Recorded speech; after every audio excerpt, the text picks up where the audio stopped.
خب میریم سراغ واجبات غیر رکنی، یعنی واجباتی که اگر در نماز سهواً خوانده نشود یا کم و زیاد بشه اشکالی نداره و نماز درسته. منتها یه وظایفی بر انسان ایجاد میشه که یک به یک انشاءالله خدمت عزیزان عرض خواهیم کرد. خب حالا من به طور کلی بخوام عرض بکنم، یادآوری بکنم، واجبات غیر رکنی 6 تاست که عبارتند از قرائت نماز، ذکر رکوع و سجده، تشهد، سلام، ترتیب و موالات. اینا 6 تا از واجبات غیر رکنی نمازن که با اون 5 تا واجبات رکنی جمعاً میشن 11 تا. حالا اولین واجب غیر رکنی قرائت نماز. قرائت نماز همونطور که شما بزرگواران میدانید یعنی خواندن حمد و یک سوره از قرآن در رکعت اول و دوم و خواندن حمد تنها یا تسبیحات اربعه در رکعت سوم و چهارم نمازهای سه رکعتی و 4 رکعتی. اینا میگن قرائت نماز. خب حالا میریم سراغ رکعت اول و دوم. پس در رکعت اول و دوم همه نمازها واجبه که ما سوره حمد را بخوانیم 1 مرتبه و بعد از سوره حمدم یه سوره از قرآن بخوانیم. حالا این یه سوره بعد از حمد چه سوره‌ای باشه؟ فرمودن هر سوره از قرآن را میتوانیم بخوانیم، اما 2 تا استثناء داره. 2 دسته از سوره ها رو نمیتونیم بخونیم. کدوم سوره؟ دسته اول سوره هایی که سجده واجب دارن و بهشون گفته میشه سوره های عزائم یا سوره های سجده دار. خب میدونید 4 تا سوره در قرآن هست که اینا سوره های سجده دار نامیده میشه.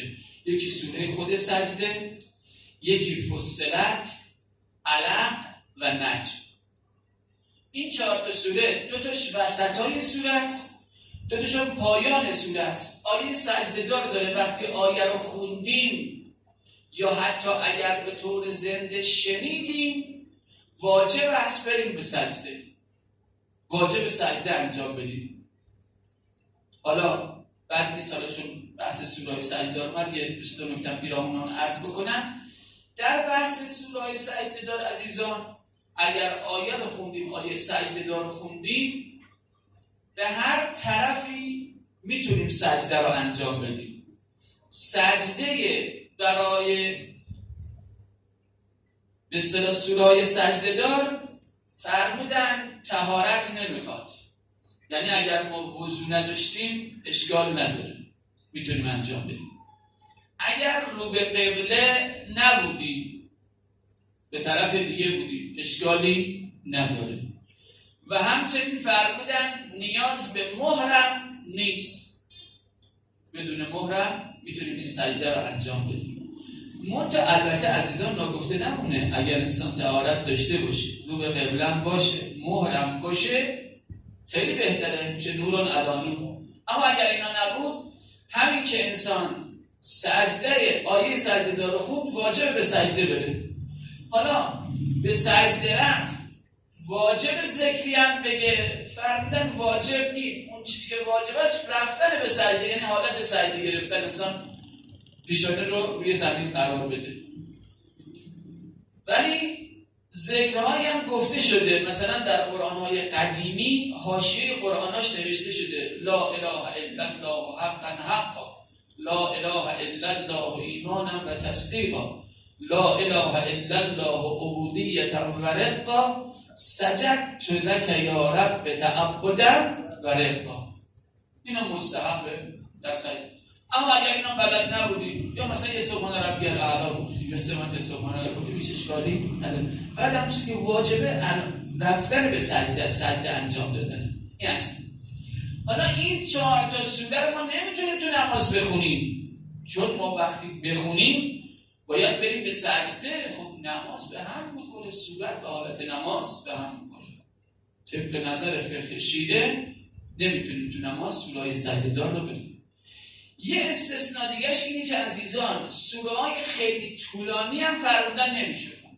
مثلا سوره بقره و آل عمران و مائده که بعضا اگر حفظ هم باشیم 2-3 ساعت زمان میبره، بلکه بیشتر بخوام بخونیم.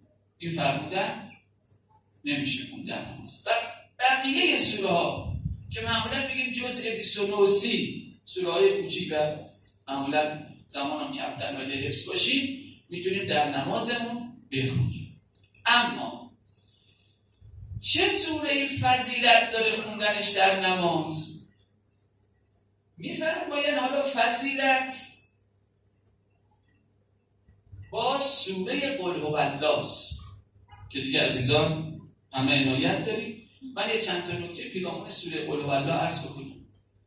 اولا میدونید قل هو الله چه مقدار قرآنه؟ 1/3 قرآن.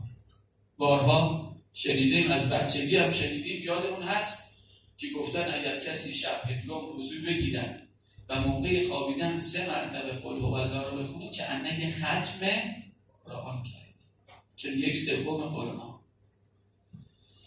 نکته بعدی پیرامون قل هو الله، خب میدونید به نوعی شناسنامه خداست. به نوعی خدا خودش داره در اینجا معرفی میکنه. بسم الله الرحمن الرحیم قل هو الله احد. بگو خدا یکیست. الله الصمد، خدایی است که بی‌نیازه، به هیچ احدی نیازی نداره. لم یلد و لم یولد، این خدا نه کسی زاییده شده است نه میزاید. و لم یکن له کفوا احد، و همکف و همتایی برای او نیست.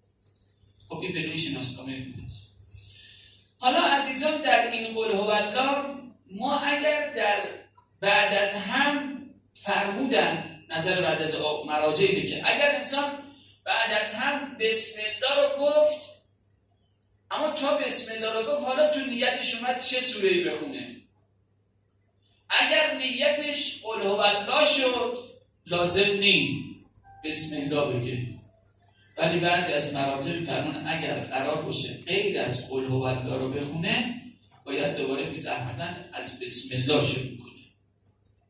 از بسم الله شروع کنه. ولی اگر قل هو الله رو خواست بخونه دیگه لازم نه بسم الله که گفته کافیه. نکته بعدی باز در رابطه با قل هو الله، بزرگواران میدونید وقتی قل هو الله رو شروع کردیم تو نماز، یعنی همون آیه اولش هم که خوندیم گفتیم بسم الله الرحمن الرحیم قل هو الله احد، دیگه حق عوض کردنشو نداریم. فرمودن همون سوره رو باید سوره قل هو الله رو ادامه بدیم، حق عوض کردن نداریم. اما سوره های دیگه چی؟ اما سوره های دیگه میفرمایند اگر غیر از قل هو الله یه موقع انسان خواست عوض بکنه تا قبل از رسیدن به وسط سوره میتونیم عوض کنیم. اما سوره های دیگر وقتی به وسط سوره اون سوره رسیدیم دیگه باز حق عوض کردن نداریم، مگر اینکه از یه موقع اصلا ادامه سوره یادمون بره. به موقع پیش میاد دیگه در یه سوره رو حفظ کرده غیر قل هو الله تصمیم داره بخونه، اما یه چند تا آیه شد که خون دیگه حافظه یاری نکرد، خب اون دیگه چاره نیست. اما اگر انسان سوره رو بلد باشه کاملا حفظ تا پایان، وسط سوره رسیده باشه دیگه هم عوض کردن نداریم. ولی قل هو الله فقط فضیلت داره که آیه اولش هم خوندیم، حق عوض کردن آن را نداریم. و نکته بعدی باز عزیزان دیدید گفته میشه کذالک الله ربی. وقتی این کذالک الله ربی از میدونید ما قل هو الله است، یعنی ما اگر در رکعت اولم قل هو الله خوندیم مستحب بگیم کذالک الله ربی. کذالک الله ربی ربطی به قنوت ندارد.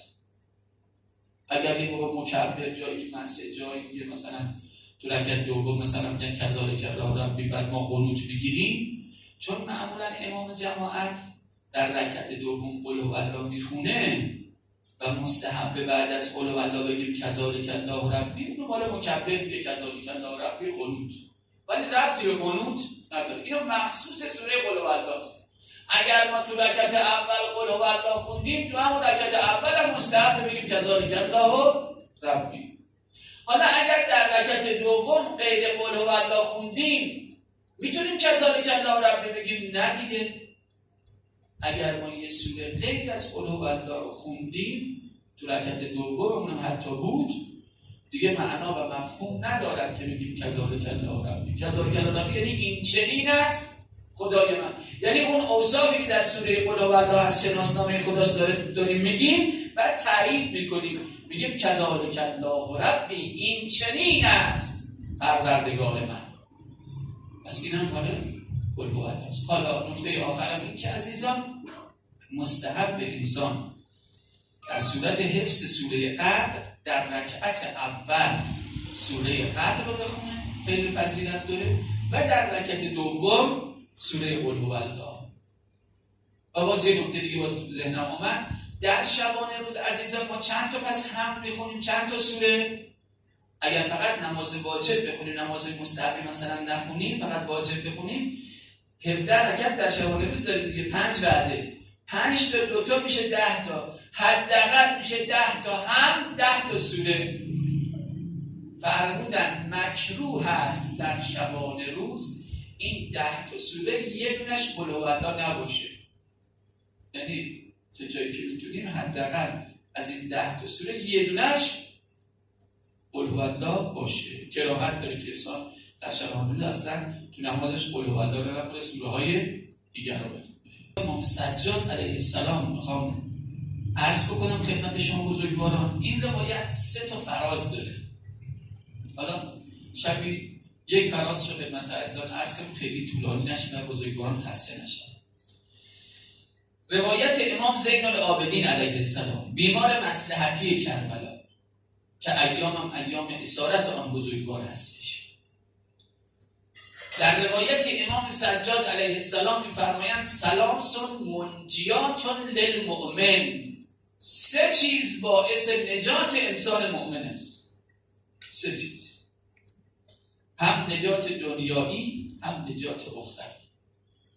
اولیش که امشب خدمت عزیزان توضیح عرض بکنم، می‌فرماید کف لسانه عن الناس و اختیابه، بازداشتن زبانش پیرامون مردم، خصوصا غیبت کردن مردم.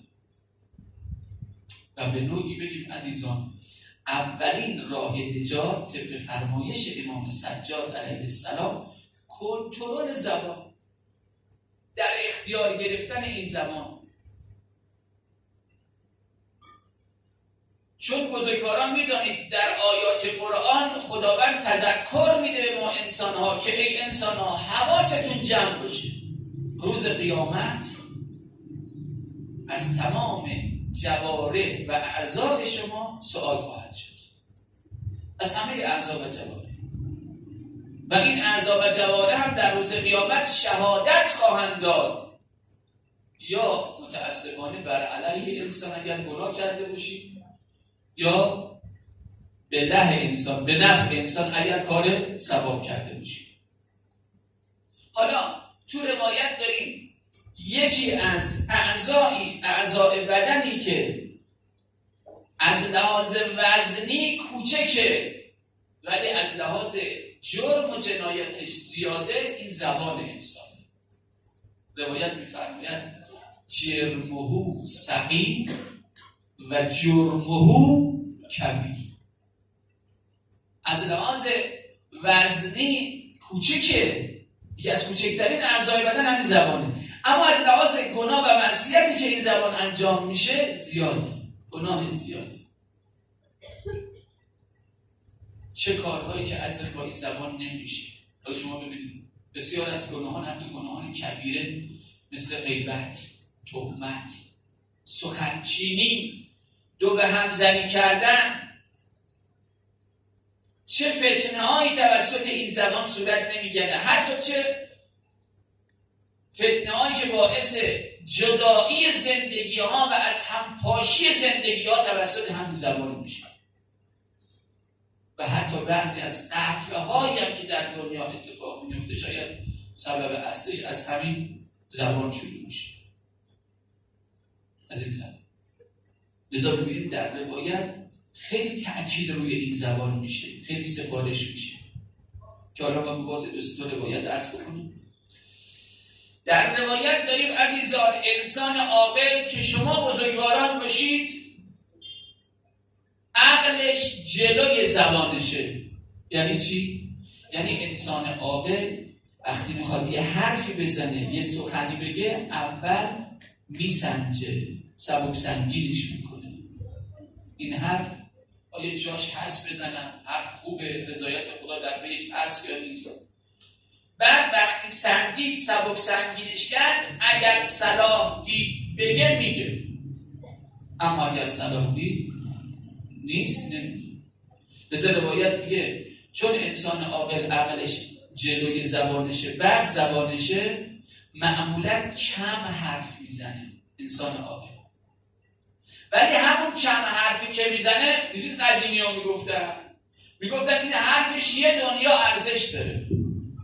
به خصوص بعضی از بزرگان که میگن حرفش باید با آب و طلا بنویسیم. چون ببینید مرحوم آیت الله عظما بهجت معمولا کم حرف میزنه، خیلی مختصر و مفید، اما یه دنیا حرفش ارزش داشت. و بعد روایت میگه انسان عاقل چون سنجیده حرف میزنه و کم هم حرف میزنه، حرفش هم با ارزش است، یا تو حرفاش اشتباه نمیکنه یا بسیار کم اشتباه میکنه و وقتی هم اشتباه نمیکنه عذرخواهی هم به دنبال نمیاره، پشیمانی هم به دنبال نمیاره. اما برعکس انسان عاقل انسان جاهل است. اسارت نباشه خدمت عزیزان. انسان جاهل برعکسشه، میگه اول حرف میزنه، یعنی اول زبانشه بعد عقلشه. اول حرف میزنه بعد فکر میکنه. لذا باز روایت میگه انسان جاهل چون اینطوریه، اول زبانشه خیلی حرف میزنه، حرافه. بعد این حرفاش هم خیلی ارزش نداره. باز قدیمی ها میگفتن یه منش یه باز نمیارزه، چون همه پرت و پلا میگه، نسنجیده از همینجور هرچی به ذهنش اومده گفته. و لذا باز روایت میگه خیلی مواقع هم این انسان جاهل چون نسنجیده حرف میزنه بعدش پشیمان میشه و به دنبال پشیمانی عذرخواهی هم به دنبال میاد از طرف مقابلش عذرخواهی میکنه و چه بسا بعضی مواقع هم این عذرخواهی دیگه فایده‌ای نداره اونجایی که آبروی انسانی در میان باشه. آبروی انسانی که امام صادق فرمود از پرده خانه خدا بالاتره. بعضی متاسفانه چه راحت با آبروی مردم بازی میکنن، فتنه میکنن، آبروی طرفو میریزن، بعد میفهمن اشتباه کنار میاد عذرخواهی میکنه. حالا دیگه چه فایده داره؟ باز قدیمیان میگفتن وقتی آب ریخته شد مثل روغن ریخته یا آب روی زمینه، دیگه مگه میشه جمعش کرد؟ حالا 1000 عذرخواهی بکنه انسان. لذا امام سجاد علیه السلام میفرماد اگر میخواید اهل نجات باشید این زبان رو کنترل کنید. بزرگواران، مگه از پدران و بزرگانمون که پای همین منبرها بزرگ شدن مگه به ما نرسیده که آقا به خصوص حالا اینجا خود امام صادق تاکید میکنه، میگه وقتیا به خصوص پیرامون غیبت، میدونید غیبت و تهمت و کلا پیرامون مردم حرف زدن جز گناه مردم را شستن چیزی نداره. قدیمیان میگفتن ما وقتی پشت مردم حرف بزنیم در اصل داریم گناهشون میشوریم، ثوابا خودمون داریم تو نامه عمل اونها میبریم، گناهان اونها میاد تو نامه عمل ما. و نکات دیگر که وقت پایان رسید و نکات دیگر. پس عزیزان نتیجه بگیریم اولین راه نجات انسان چه در دنیا چه در آخرت، حتی در راحت دنیایی هم قدیمه باز گفتن آقا زبان سرخ سر سبز رو میدهد برباد. یه حرفی انسان میخواسته بزنه، فکر کردیم که بزنیم یا نزنیم، یه مقدار تأمل کردیم دیدیم نزنیم بهتره، بعدم فهمیدیم چه خوب شد نزدیم. اگه میزدیم دردسر ایجاد میشه. پس همیشه همینجوری باشه، سخنانمون حرفامون اول بسنجیم، سبک سنگینش کنیم. باز خدا رحمت کنه همه قدیمیان بودن، بعضا بودن آقا این حرفه رو بعضا بودن 3 مرتبه، حتی 3 مرتبه توی دهنت بچرخونش. اگه دیدی حالا فایده داره برای گفتن حالا بگو، دیدی فایده نداره ثمره‌ای درش نیست نگو، چرا دردسر بر خودت ایجاد کنی؟ به خصوص در رابطه با آبروی دیگران. انشاءالله که خداوند به همه ما فرزندانمون توفیق بده که کنترلی بر این زبانمون داشته باشیم و سخنی بدیم که مورد رضایت و خوشنودی خداوند تبارک و تعالی باشه. انشاءالله به نظر من توسلی به 5 تن آل عباد داشته باشیم، 5 تنی که از آن انشاءالله از حدیث شریف کسا غفلت نمی کنیم. میدونید که این حدیث شریف چقدر سفارش شده و قسم یاد شده که اگر در محفلی از محافل روی زمین این حدیث خوانده شود و در بین جمعی از شیعیان ما خونده شود در روی زمین، اگر هم و غمی داشته باشد به برکت این حدیث برطرف میشه و اونجا عظمت 5 تن آل عبا یادآور میشه که قسم یاد میشه که خداوند میفرماید من این عالم و هستی رو خلق نکردم مگر به وجود 5 تن. السلام علیک یا محمد ابن عبدالله یا رسول الله یا امام الرحمن. السلام علیک یا ابا الحسن یا امیر المؤمنین یا وصی رسول الله. السلام علیک یا فاطمه الزهرا یا بنت رسول الله یا قرة عین الرسول. السلام علیک یا حسن ابن علی ایها المجتبی ابن رسول الله. السلام علیک یا حسین ابن علی ایها الشهید به کربلا. عاشقان اهل دل سوختگان پیغمبر آل پیغمبر، رسم تو این عالم بر این است وقتی عزیزی از دنیا می رود دوستان، فامیل، آشنایان جمع می شوند، بدن و با عزت و با احترام بر می دارن، عضو می دن، کفن می کنن، تشییع جنازه با شکوهی برگزار می کنن و با عزت و با احترام دفن می کنن. اما عزیزان سوال اینه مگر آقا رسول الله خاتم الانبیا عزیز ما نبود، عزیز امت نبود؟ والله که بود. پیامبری که 23 سال در مدت رسالت زحمت کشید شما هدایت بشیم به سرمنزل سعادت برسید، از اون منجلاب جاهلیت نجات پیدا کنیم. عرب جاهلی که دخترانشون رو زنده به گور میکردن و دیگر کارهای ناشایستی که انجام میدن، پیامبر اومد اینا را نجات داد. آیا قدیمیان نمیگفتن وقتی انسان نمکی خورد دیگه لااقل نمکدان نمیشکند؟ اما این نانجیبا بعضی از امت پیغمبر نمک خوردند و شبت نمکدان شکستند. آقا رسول الله خاتم الانبیا اشرف مخلوقات عالم، اول شخصیت عالم از دنیا می رود. به جای اینکه امت مسلمان جمع شوند همه بارم با عزت و با احترام بدن رسول الله را بردارن، عضو بدن، جبن کنن، یه نماز میت با شکوه با امامت مولا الموحدین امیر المؤمنین علی بن ابی طالب علیه السلام برگزار کنند. اما میبینیم چنین نکردن، گروه مدن نماز خوندن. بدن آقا رسول الله 3 روز روی زمین ماند. روز سوم امیر المؤمنین با کمک ملائکه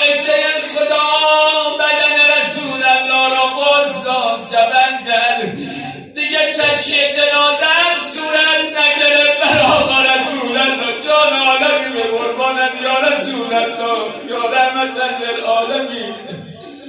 آخ امیرالمومنین همون حجره‌ای که پیامبر جان به جان آفرین کرد همون جام قبری را آماده نمود با تمام غربت و مظلومیت بدن آقا رسول الله رو دم کرد. بعد از آقا رسول الله چه کردن با خاندان پیغمبر؟ من فقط خلاصه اشاره می کنم با بیبی فاطمه زهرا، بیبی که وصیت میکنه علی جان قصر میپلن کبرن میپلن دبرن میپلن عاشقان فاطمه. اگر در حقانیت فاطمه هیچ سند و مدرکی نداشتیم تنها این وصیت فاطمه ما را بس بود. چرا فاطمه وصیت میکنه علی شبانه غسلم بده، علی شبانه گبنم کن، علی شبانه به خاکم بسپار. چرا امیرالمومنین به امام حسن فرزند ارشد میفرماید حسن جان بابا منم مانند مادر چون شبانه غسلم بدهید شبانه گبنم کنید شبانه به خاکم بسپارید. چه کردن خدا میداند، خدا لعنتشون کنه. اولین بدنی که از خاندان پیغمبر بنابر نقل تاریخ روز خواست داده شد، روز کبر شد، روز تشییع جنازه شد کریم اهل بیت امام حسن. امروز هم چه گذشت بنابر روایتی روز شهادت امام حسن مجتبی بود. اگرچه جمعیت قابل توجهی زیر طاووس امام حسن اومدن با محمد و علی یا سر دادن، اما همونم میبینیم پایان خوبی نداد. چرا؟ همین که آوردن کنار قبر جدش رسول الله دم کنن دستور داد تابوت امام حسن رو تیر باران کنن. حتی چوبه تیر از تابوت امام حسن بیرون کشیدن. جمله آخر روزن از حسین لایم کیم به کیا ابا عبدالله. میدونید بنابر فرمایش امام حسن هیچ مصیبتی مانند مصیبت ابا عبدالله نبوده و نخواهد بود. همان ابا عبدالله الحسینی که خدا لعنت کنه شبر لعین از قبا با لب چشم سر اربابو میبره. ای کاش به همین مقدار اکتفا میکردن. یه سری